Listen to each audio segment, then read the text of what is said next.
He's gonna make our sons and daughters fight a war, and then he's not gonna pay them. And he's probably not gonna be able to bring them back. They're going over on boats. They're sending a group of them out on boats that it's known they're out on boats. He's probably got his own special team going into, but he's got a group of people. I don't even know what people on the boat. You never know what Trump and them. Who's on the boat?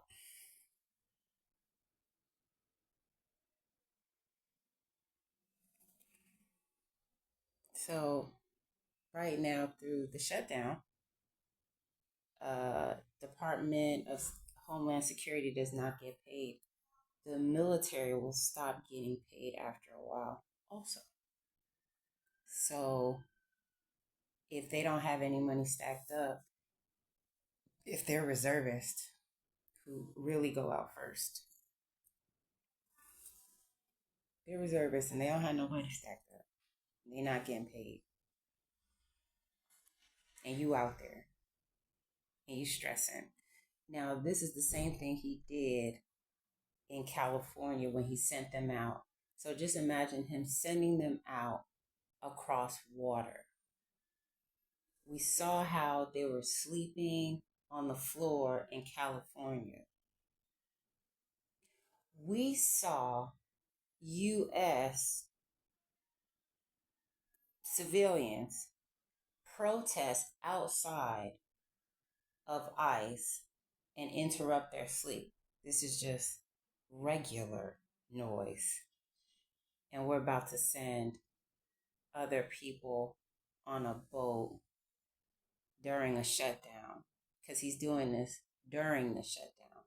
He didn't do this before the shutdown. He didn't start this conflict before. He started it after. So no type of congressional hearing because they're already shut down.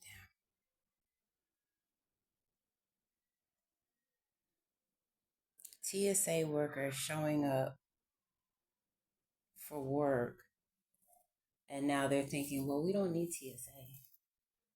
We don't need security. No, not after Trump just threatened California. Watch your back, California. We heard Iran's coming for you. Yeah. Yeah, they're coming for you. Yeah, it's California. What? But they not coming for Mar-a-Lago or Washington. They coming for California. The people you don't like.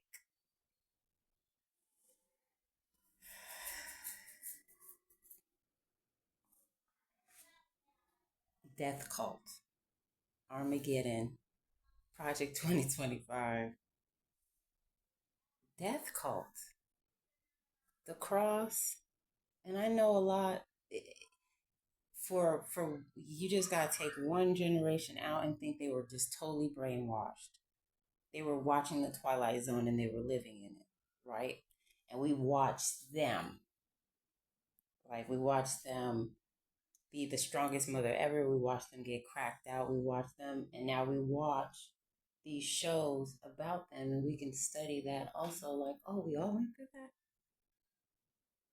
That was everybody problem. Okay, crack epidemic. Okay, okay. We're studying all these things. We study colonization. We study, bruh. Black folks, we have been studying. We studied our way. Niggas studied their way all the way out of slavery. We read our way out of slavery. That means you had to learn somebody else's language. You had to learn the process of speaking to them and having good rapport with them.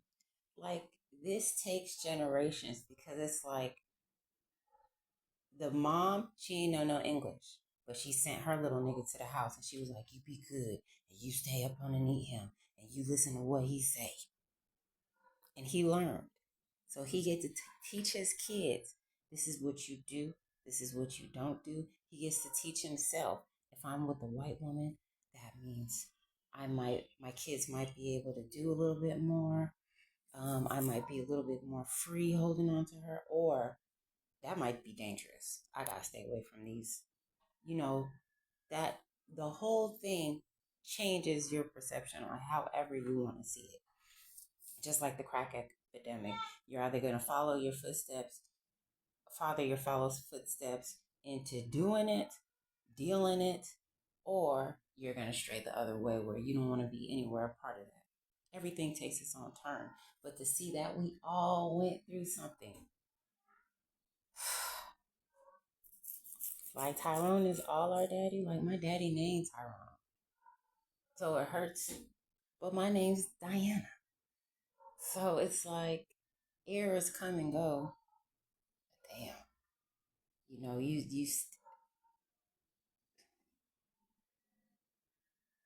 We've studied enough. We know now it's time, solution time. We know part of the solution, but we have to think about it better. Because I know most of us is like, we need to get rid of these niggas. You do, but really, they can get rid of themselves. They gonna get rid of themselves. For us, we need to get away from them, far away from them, because they implode every time. And this time, when we get away from them, ain't no negotiating about nothing. No. And we act like the Sentinelese people.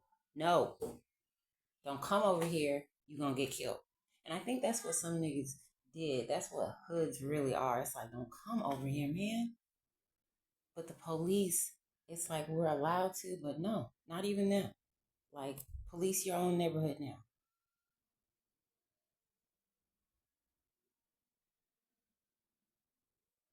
All of it's done. Don't try to capitalize off of it either.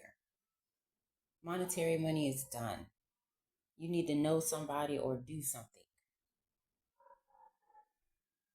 So that trade is still needed. The skill is still needed. So we can build up the community just somewhere else. Anywhere else, too. Trust me, it's a big land. Plow it down, start it over, keep them out. Ain't no invite to the cookout. It's got to be, really at the beginning, it's really got to be just some families only. And that's it.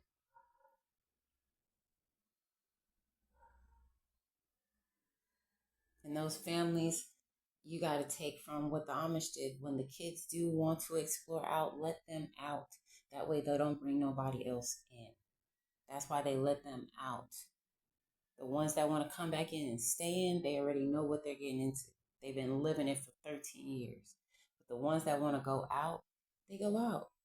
And you let them live. And whenever they do want to come back, they allow them to come back. And while they're out there, they also support them. Amish people have buildings, because they barter with the United States to do certain things, just like Jewish.